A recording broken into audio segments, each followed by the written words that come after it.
and this would be as good a time as any to repeat once again that we ought not to take the bait.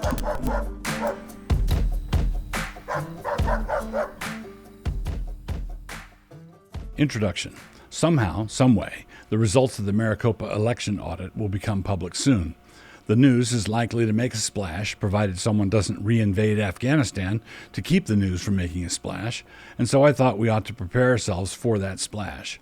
Among other things, I would suggest that we continue to make a point of not taking the bait. The audit will either show that Joe Biden really did win Arizona fair and square, and apart from the yelling and taunting to put up with, there really would be no dilemma about what to do. We could simply say, well, now we know, and go back to enduring the stupidity that the American people imposed on us fair and square. As Mencken once put it, democracy is the view that the people know what they want and deserve to get it, good and hard.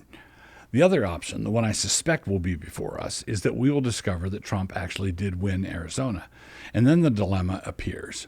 What do we do? There's no constitutional provision for this kind of situation, and there will be plenty of opportunities for furious conservatives to take the bait. Because there's no prescribed constitutional outlet for dealing with such chicanery, the temptation will be to go the direct action route again, as on January 6th. But in such an eventuality, I believe that there actually would be a measured and constitutional way forward, a process I would like to outline below. Better to think it through now, say I, than to try to think it through after the cinder block has been thrown at your head. Taking the high road. America is a tinderbox right now, and one of the foundational conservative principles is that arson rarely improves the decor. The revolutionary has faith in the fire and believes that a new order can arise out of ashes. The reformer always wants to work with what he has in hand and make it better if he can. But under the current provocations to take the bait, reformers are being tempted to become revolutionaries. And this would be as good a time as any to repeat once again that we ought not to take the bait. That said, however, what should we do instead of taking the bait? It is all very well to tell everybody not to take the bait, but what should they take instead of the bait? They should take the high road, and what might that be? Please remember that this is a contingency plan in case, and is not a prediction. Trump lost Arizona by about 10,000 votes, which was a razor-thin margin. What should we do if the audit reveals that Biden actually lost Arizona, and by a lot more than 10,000 votes? Anger, indignation, fury, spite, malice, vituperation, and scorn can safely be predicted, but it won't fix anything. And if translated into direct revolutionary action, it will likely make everything worse. So here's a plan. Say this happens. Arizona certified the election for Biden, and what the forensic audit comes back with is that they ought not to have done so. That said, they still did certify it, and there's no constitutional way to unring the bell. Here's something that could be done that would not be revolutionary.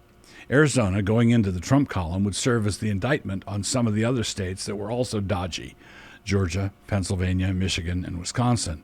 The governors of all the states could call on these particular states to do what Arizona did and conduct a thorough audit. Citizens who are concerned about the stolen election should pour themselves into the midterm elections with the declared target of flipping both the House and the Senate. All Republican candidates for House seats would be asked if they would commit themselves on the basis of the Arizona audit and possibly others to vote to impeach both Biden and Harris. Senatorial candidates would be asked if they would support the removal of Biden and Harris if the evidence demanded it.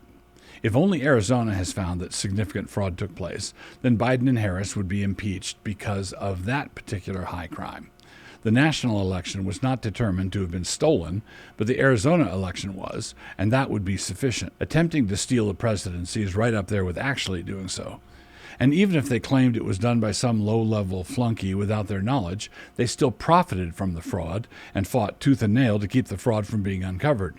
And so they could be impeached for that, even if the electoral map did not switch over to red. But if other states opened investigations and audited their elections, and Georgia found the same thing, and Wisconsin found the same thing, and Pennsylvania had a mysterious warehouse fire that burned up all the ballots, a fire that was precipitated by a drone strike, then Biden and Harris could be impeached for having actually stolen the election and not just attempting to.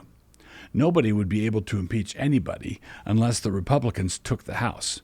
And if they did take the House, then Nancy Pelosi would no longer be third in line. That spot would be held by the person the Republicans selected to be their Speaker of the House. Candidates for House seats would also be asked on the campaign trail if they would support making Donald Trump the Speaker of the House. The Constitution does not require that the Speaker of the House be a sitting congressman. It would be understood that Trump would be offered the position simply so that he would be third in line for the presidency, and not so that he could serve as Speaker of the House. If Trump declined that position, he would be asked to name the person that he would like to have to be appointed to that position. Once this position was offered, whether it was accepted or not, no further need for restitution would exist. The American people would have done everything they could reasonably be expected to do to make a fraudulent election right, and they would have done so within constitutional boundaries. Get real, Wilson.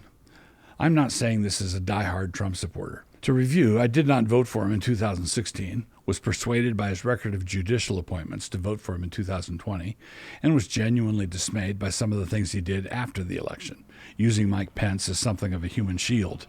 He expected Pence to do the sort of radical things as vice president that Trump was unwilling to do as president, and then he vilified Pence for it. That was disgraceful, and I don't mind saying so.